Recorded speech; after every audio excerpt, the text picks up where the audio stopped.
Eliza O'Connell choked on gunpowder smoke, the acrid tang burning her nostrils. A Union shell had just ripped through the second story of Mrs. Surratt's boarding house, sending splinters of wood and chunks of plaster raining down. Eliza coughed, wiping dust from her eyes. Another boom shook the building. "Get down, girl," boomed a voice. It was Caleb, her contact, a burly man with a perpetually worried frown etched on his face. He hauled her behind a shattered table. The message. Eliza shouted over the din, her heart hammering against her ribs. Caleb patted his coat. "Safe, but this place is compromised. We have to move now." He grabbed her arm, pulling her towards the back stairs. As they ran, Eliza felt a sharp sting on her scalp.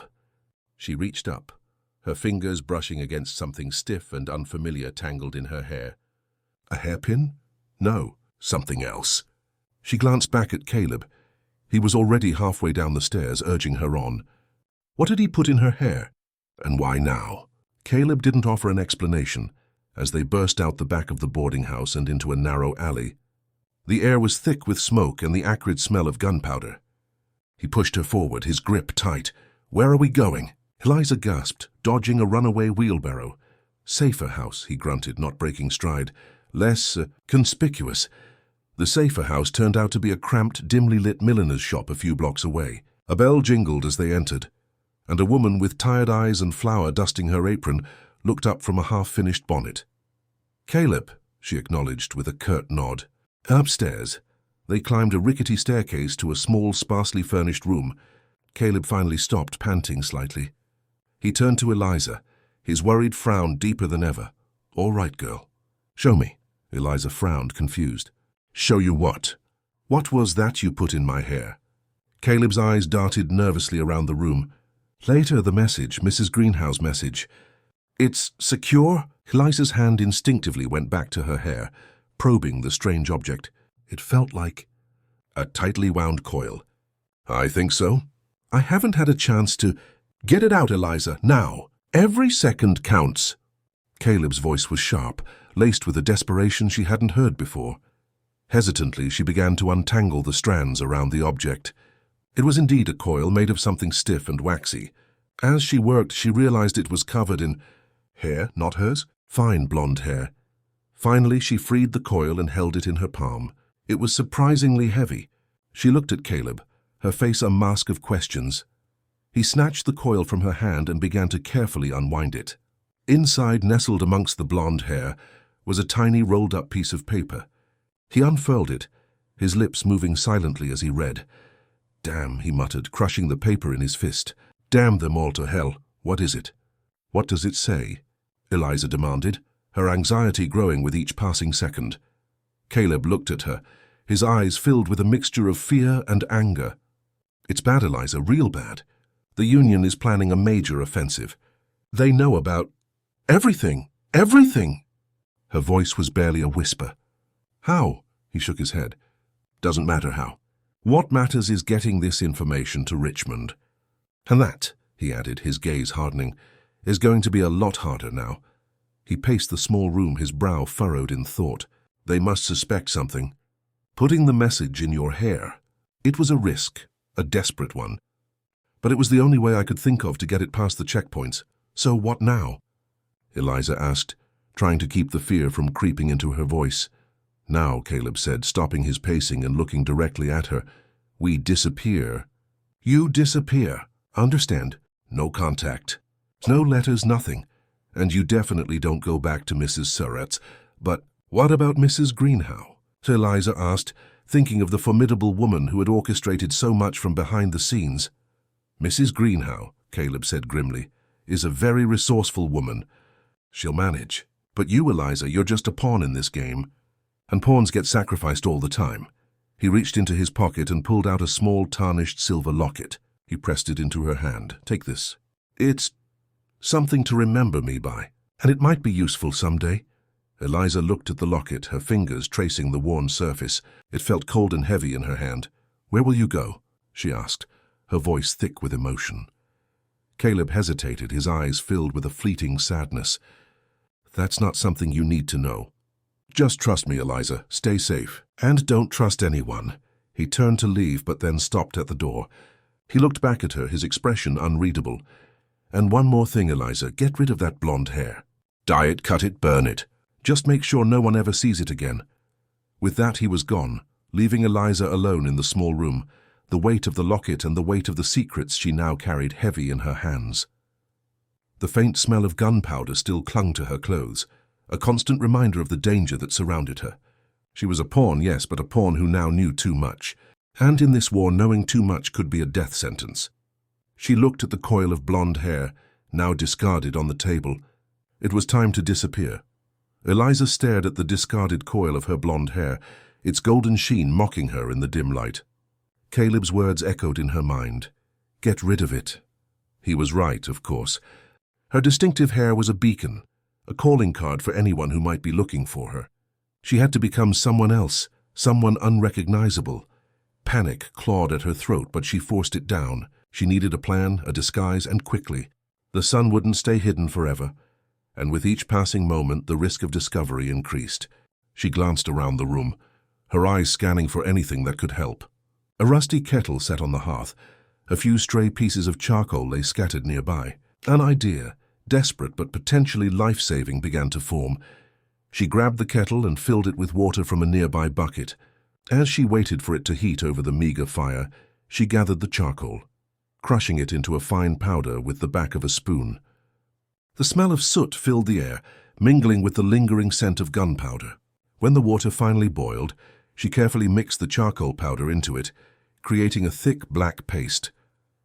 Taking a deep breath, Eliza looked at her reflection in the cracked mirror hanging on the wall. The blonde hair that had once been a source of pride now seemed like a dangerous liability. With trembling hands, she began to apply the charcoal paste, coating each strand until her hair was a dull, lifeless black. The process was messy and uncomfortable, the gritty mixture staining her skin, but she persevered, driven by the fear of being caught. When she was finished, she barely recognized herself. The vibrant blonde was gone, replaced by a dark, almost severe color. She took a pair of dull scissors from a drawer and began to hack at her hair, shortening it to just below her ears. The uneven cut further altered her appearance, making her look less like a pampered southern belle and more like a hardened worker. Eliza knew the disguise wouldn't fool everyone, but it was a start. It would buy her time, allow her to move more freely without drawing immediate attention.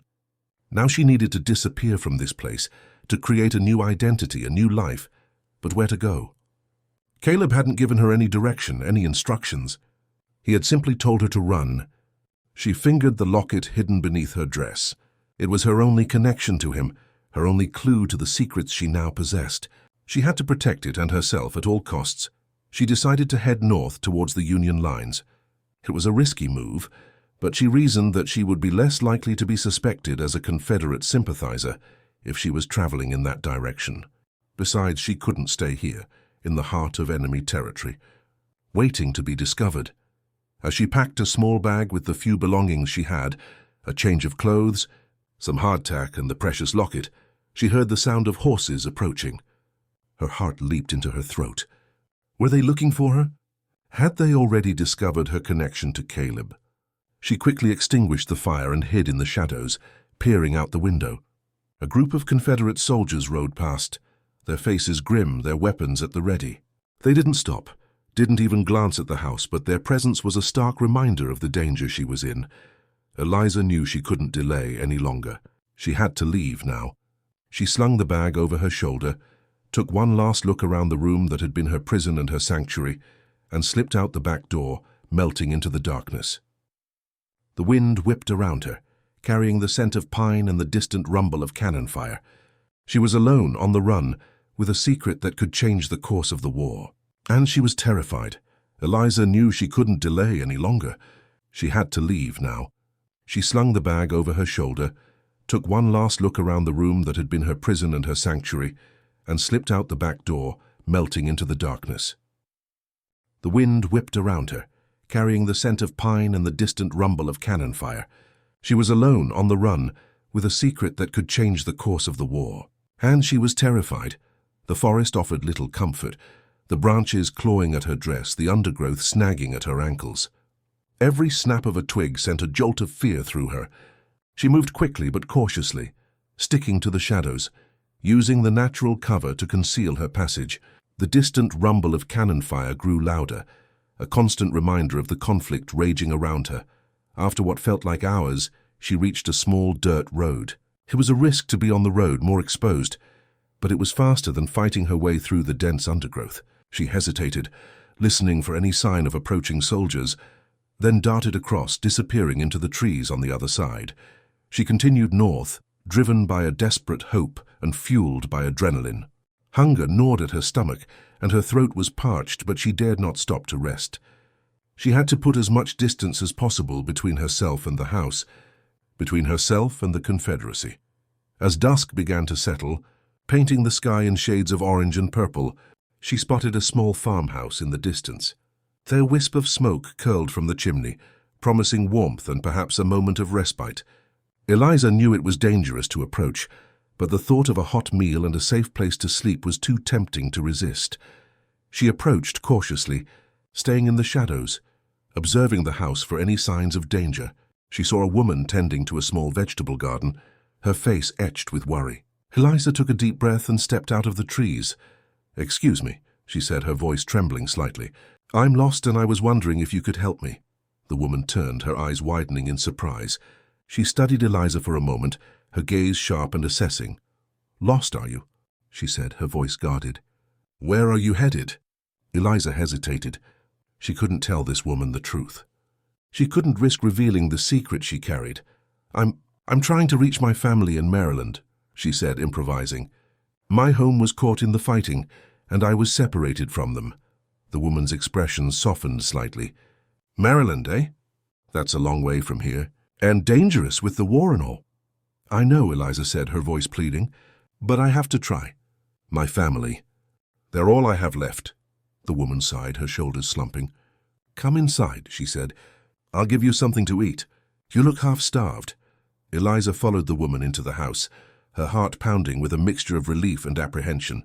The house was small but clean, the air filled with the aroma of wood smoke and simmering stew. A young girl sat at a table, silently reading a book. "This is my daughter, Sarah," the woman said, gesturing to the girl. "Sarah, this is—" "Eliza," she supplied quickly. "Eliza Smith."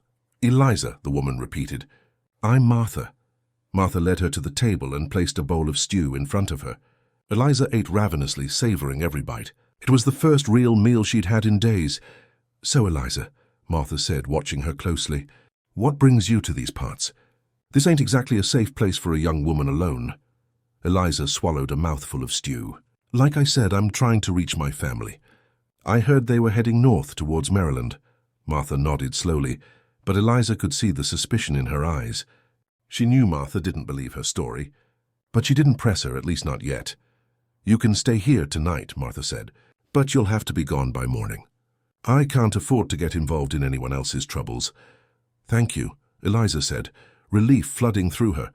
"I appreciate your kindness more than you know." As she ate, Eliza couldn't shake the feeling that she was being watched. She glanced at Sarah, who was still engrossed in her book, but she sensed that the girl was listening to their conversation. She knew she had to be careful to not reveal too much. She had to protect the secret she carried, no matter the cost. Later that night, as she lay on a straw pallet in the corner of the room, Eliza couldn't sleep. The events of the past few days replayed in her mind, the fear and the uncertainty gnawing at her. She clutched the locket beneath her dress, drawing strength from its presence. It was her only connection to Caleb, her only hope of finding her way through this treacherous landscape.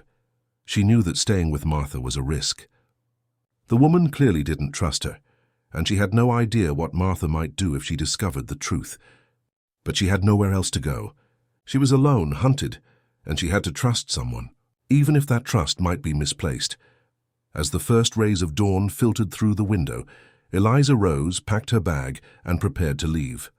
She found Martha in the kitchen tending to the fire. "I'm leaving now," Eliza said. "Thank you for your hospitality."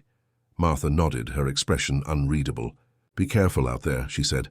"And good luck finding your family." Eliza hesitated, then reached into her pocket and pulled out a small silver coin. "Please," she said, pressing it into Martha's hand. "Take this. For your trouble." Martha looked at the coin, then back at Eliza. "Keep it," she said. "You'll need it more than I do." Eliza nodded and turned to leave. As she reached the door, Martha spoke again. "Eliza," she said, "if you see any Union soldiers, tell them.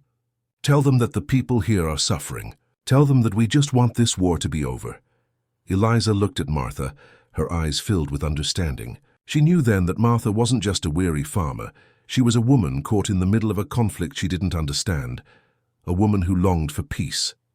"I will," Eliza said. "I promise." She stepped out into the morning light, the wind whipping through her hair, the scent of pine and wood smoke filling her lungs. She was still alone, still on the run, but she was no longer just running for herself. She was running for Martha, for Sarah, for all the innocent people caught in the crossfire of this brutal war. And she knew with a newfound certainty that she had to succeed. The secret she carried was not just her own. It was a secret that could save lives, a secret that could help bring an end to the bloodshed. And she would protect it at all costs. Eliza walked swiftly, the promise to Martha a heavy weight alongside the parchment tucked securely within her braided hair. The wind felt colder now, biting at her exposed cheeks. She tugged her shawl tighter, the worn fabric offering little warmth. She needed to get to Rose Greenhow. The information she carried, painstakingly gathered by sympathetic ears and whispered conversations, was crucial. Rose, with her connections and influence, could get it to the right hands in Richmond.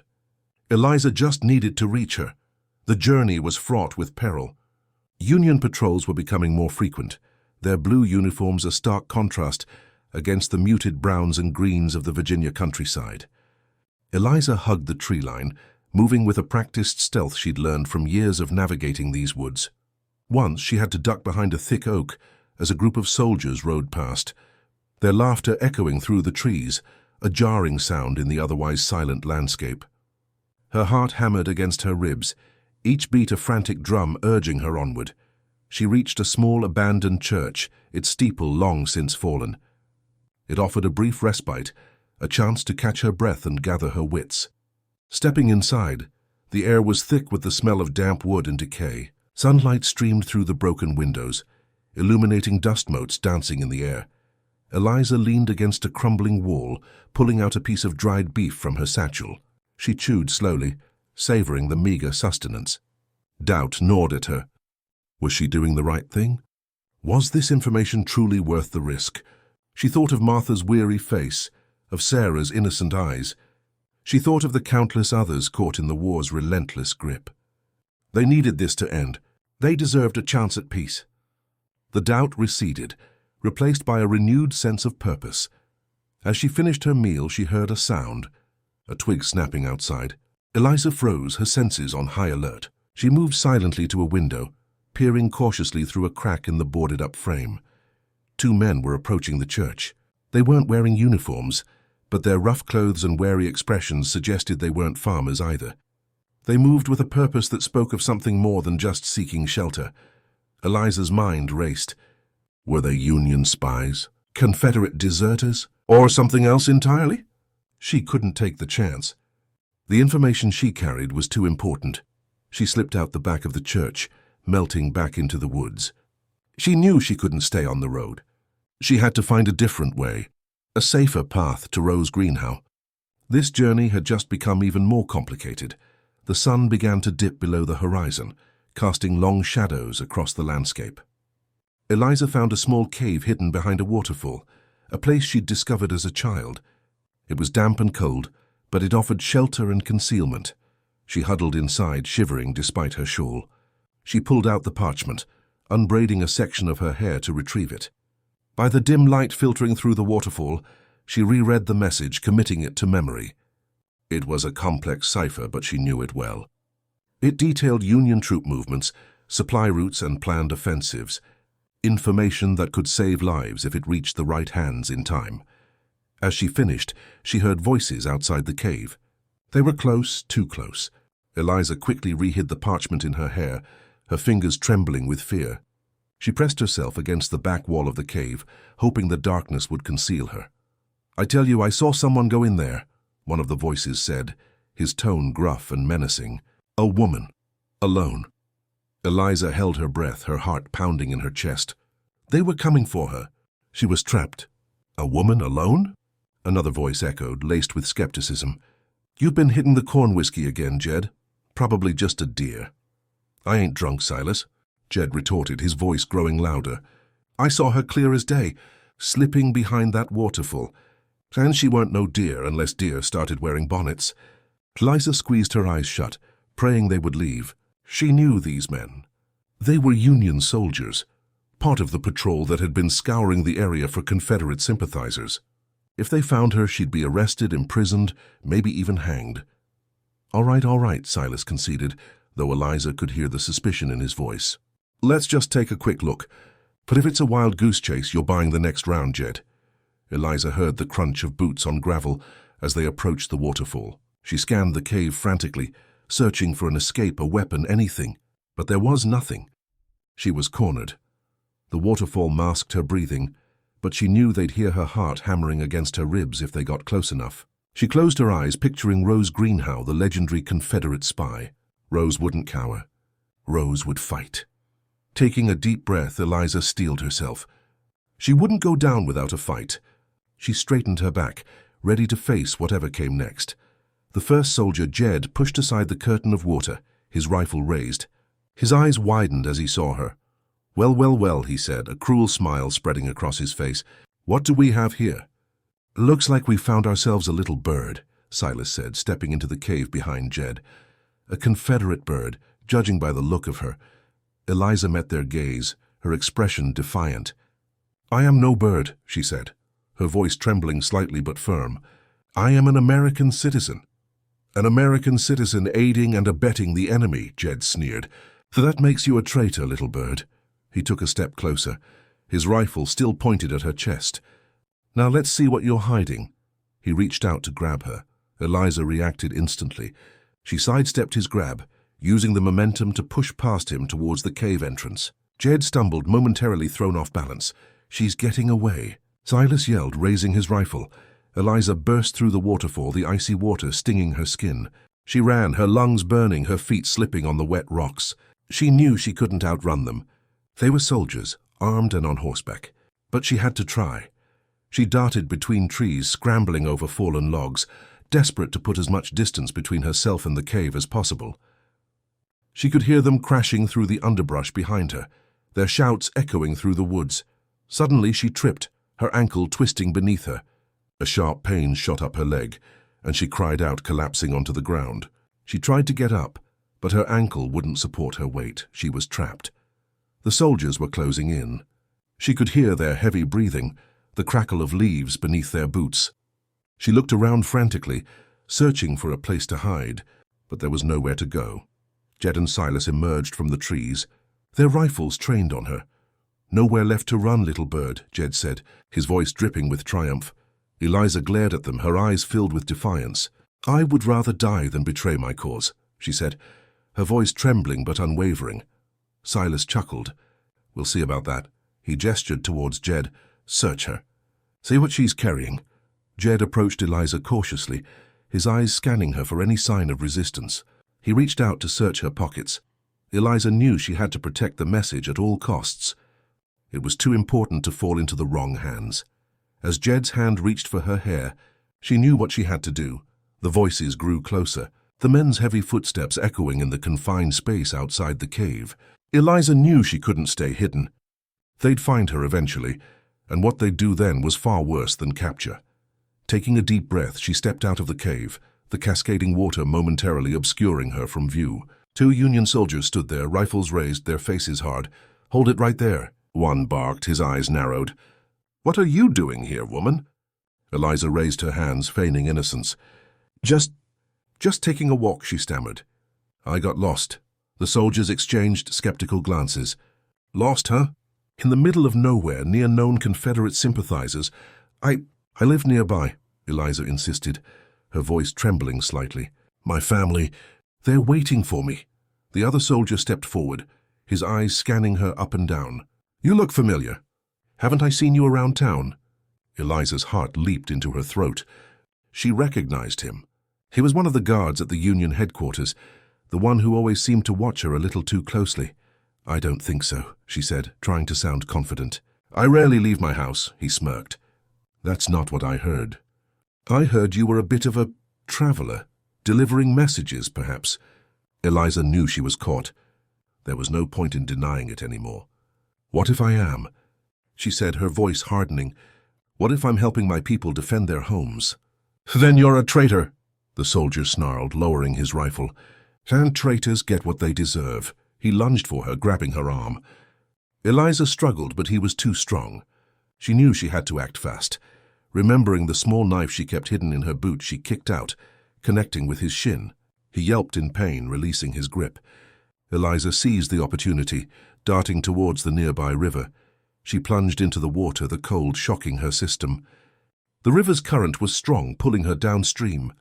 She could hear the soldiers shouting behind her, but she didn't dare look back. Eliza swam with all her might, the weight of her wet clothes dragging her down. She knew this river well. She'd played in it as a child. She knew the hidden currents, the submerged rocks.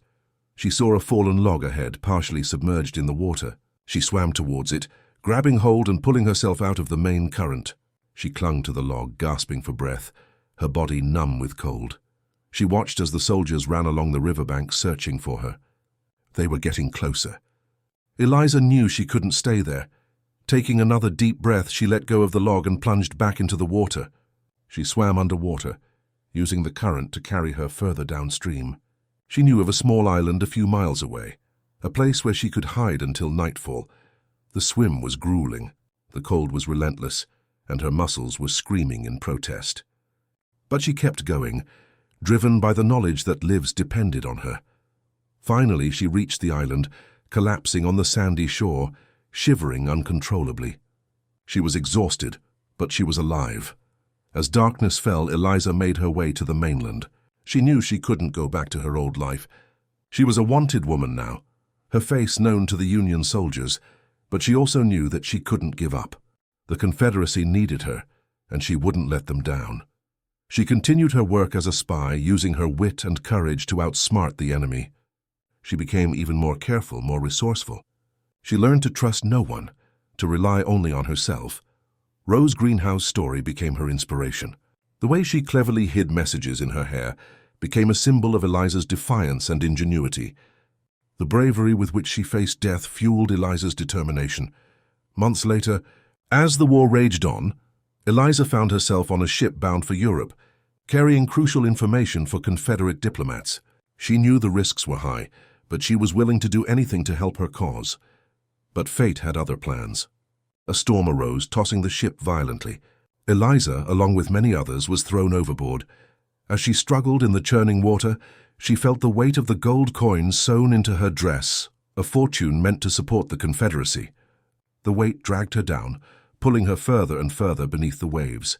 She thought of her family, her friends, the cause she had fought so hard for. She thought of Rose Greenhouse, her idol, who had met a similar fate. As the darkness closed in, Eliza smiled. She had lived a life of purpose, a life of courage. She had done everything she could to make a difference. The last thing she saw was the faint light of the moon, shimmering on the surface of the water. Then darkness. The next morning, her body washed ashore, the gold still sewn into her dress. But the information she carried, the secrets hidden in her heart, would live on, inspiring others to fight for what they believed in. Eliza died a spy, a patriot, a hero. She was a woman who had dared to defy the odds, who had risked everything for her beliefs. And though her life was cut short, her legacy would endure, a testament to the power of courage, determination, and unwavering faith. The waves